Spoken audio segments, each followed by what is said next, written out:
love another talk with you over coffee.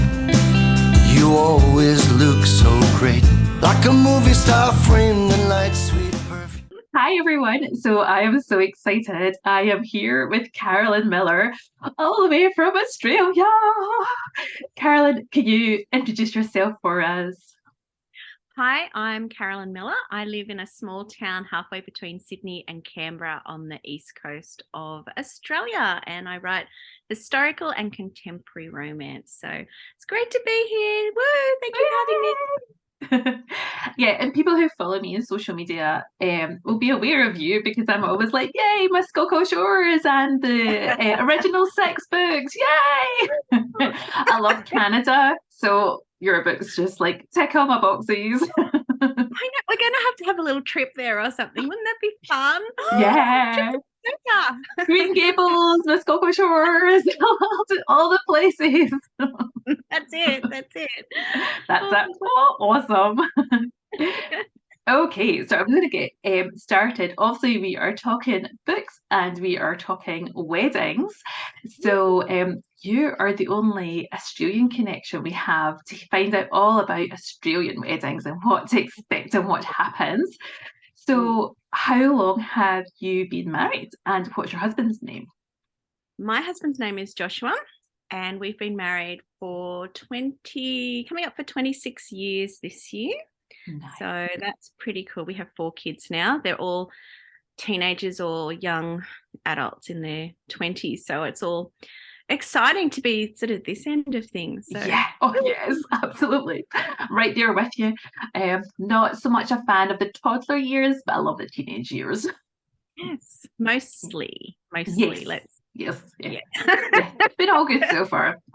So how did you meet your husband? Okay, this is going to sound weird, but his parents were my godparents. So our families had kind of known each other for a long time.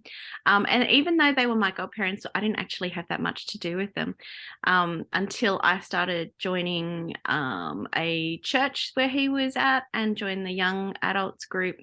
And we just connected, just got each other's sense of humor and obviously had a shared passion for, faith at that time. Missions was a big part of it.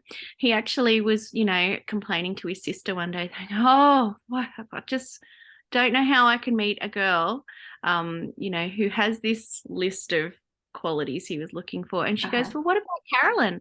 I was like, oh, and it's like light bulb moment for him. So yes, so that was how that sort of happened. So yeah, it's cool. So how did he propose or you propose? Not making assumptions here. He proposed, and it was a romantic stroll upon the beach, but I was taken by so much surprise that I couldn't actually give him an answer, because seriously, I was just like, oh my gosh, I was not expecting this. And I'm like, I like a plan, right? So, this was not in the plan. So I made him wait 3 weeks before I actually gave him the official answer, because I just needed to sort it out in my mind and go, not pros and cons, but, actually, what would this actually mean? So yeah, apparently I don't do certain life-changing surprises too well. It's like having a list. Okay, this is a life event and this is how much time I need to process. So how long had you been going out at that point then? Well, because we'd known each other for years. I mean, not just from when we were kids, but we'd known each other as teenagers. I have the exact same cup. I know you do. That's why I'm using this one today. I just have my boring yellow cup today, but I like a plan. I always use my yellow cup first in the morning. Okay, nice. So I guess we've been going out for maybe, like, officially going out maybe 10 months or so. Okay. And then we're engaged for 8 months or so. It's like, when you're a Christian, it's like no point hanging around. Gotta get into the good stuff. I mean that in a completely appropriate way, of course. Yeah, absolutely. Like, got books to be writing, I need to know. Brilliant. So, did you get married in a church? Was it outside on the beach, or where did you get married? It was in a church, in our church. And it was pretty special because at that time, our church was, we had hundreds of people there. We couldn't invite everyone to the reception and stuff like that. So we had actually changed it up a little bit, had our wedding there, and it was lovely. It was beautiful. And then we had like a morning tea. So we got married at 11 a.m. Okay. We had morning tea and invited all of the church, and we cut the cake there and did some speeches there.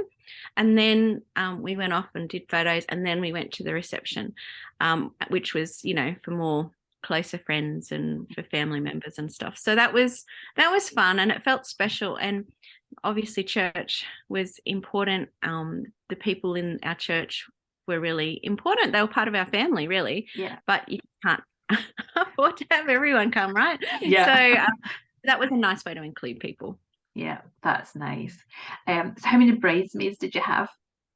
I had one, because I couldn't really decide. So I just had my sister. Okay. And that was great, because then I said to her, look, you can do whatever you want, pick whatever dress you want. I was 23 when I got married. So she was, I think, 17, 18. So she wasn't quite, maybe she'd finished school. I can't remember. How sad is that? But that made things so much easier than having to coordinate various people, various body sizes, various people's availability and stuff like that. So yeah, nice. And so you were her bridesmaid fairly recently, is that right? Yes. Yeah. Yes. Not that a Facebook stalk here or anything, but oh yes, that was pretty special. That was really special because for lots of reasons. Yeah. I didn't look as good as she did as my bridesmaid. But more children do that to you. Yeah, those ribs never go back in place. That's right. So do you have a standout favorite moment from your wedding? Ooh. So I was given advice that when you were there in your actual wedding ceremony time, to actually just take a moment to pause and take it all in. And I think I did that. I can remember standing at the front, looking out at the people and just absorbing it. And I think something like that was pretty special, I think that's such great advice. Yeah. And it's so easy because, you're conscious of all the things. But to just take that moment and go, and, I think that in that moment, even of stillness, you can kind of be more aware of God being in that moment too. So that was a good thing to do. Yeah, so. Nice. And did anything go wrong on the day or in the build-up? Oh, well, see, I got married in June, which is in winter here in Australia. So that's like our summer anyway, so it's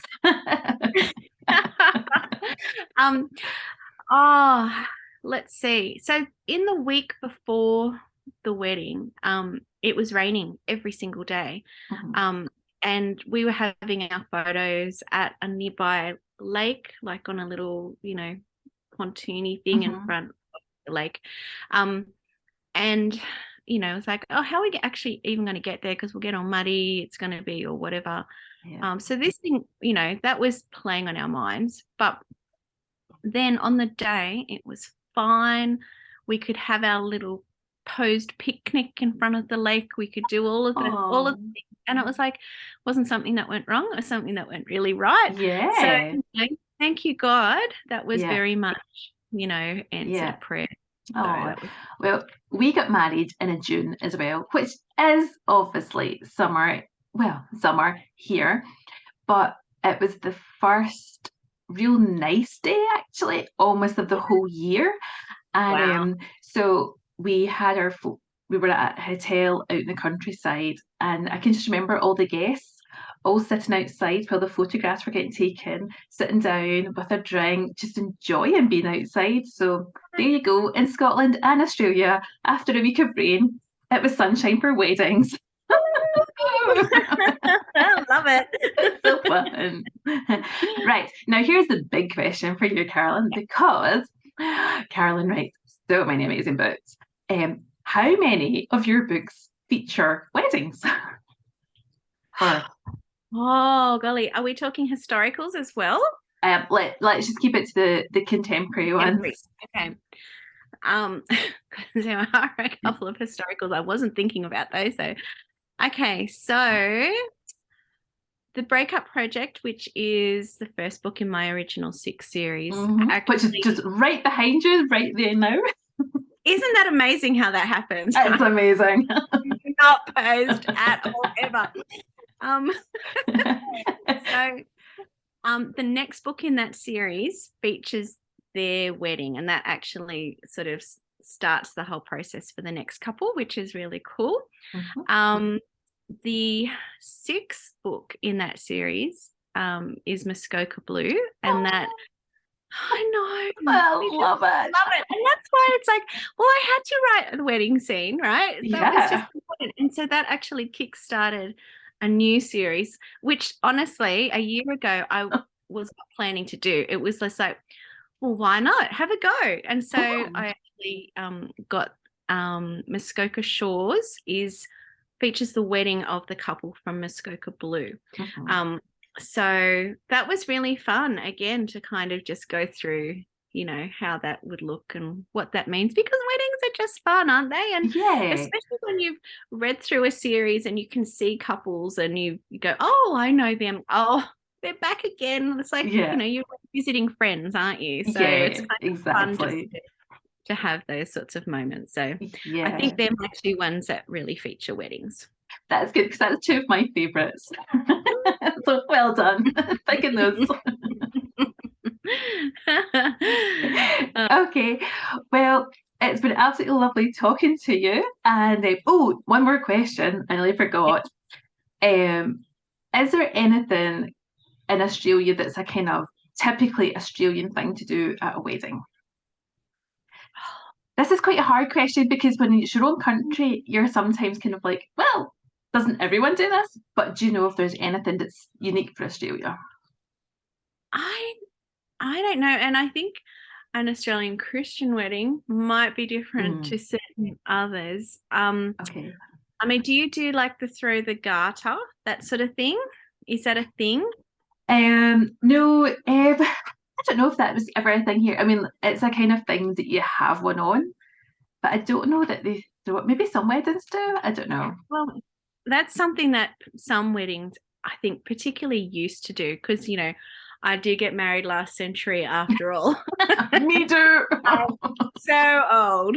But I just did not like that as a tradition, so we didn't do that. I didn't throw the bouquet either, because it's just like, I like my bouquet. I'm sorry. I want to keep it, and I don't actually believe that it's going to instill luck in you to find a husband. I'm sorry.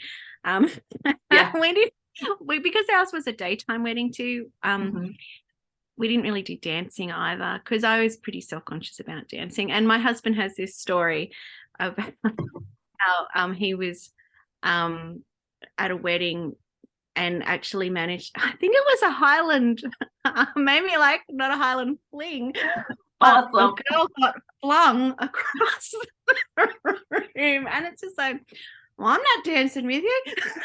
Bad things happen. So, there are a few things that might be more traditional, apart from lots of drinking, that happen at Australian weddings. I mean, there's more of a move, obviously, to beach weddings and that sort of thing these days. But, we wanted to get married in a church. So, Nice. Yes, my husband spun me so fast that I just kept spinning until I went down onto the ground and spun round on the ground. So I didn't quite fall. He didn't quite throw me. But I had a big 7 layers of tulle made up the skirt of my dress. So actually I didn't feel a thing. I just circled around the floor. So yeah. Video, right? Do you know, it was the days of the old like big video recorder things that people would put in tripod stands and stuff, so that it was. But somebody stopped filming just as I start going down. So you're perpetually, whoa, suspended. Like, whoa, floating in midair. Oh, so fun, so lovely. Well, thank you so much for talking to us, Carolyn, and sharing about your wedding and your books. And yeah, that's been great. Thank you so much. Bye. I'd love another talk with you over coffee. You always look so great, like a movie star framed in lights.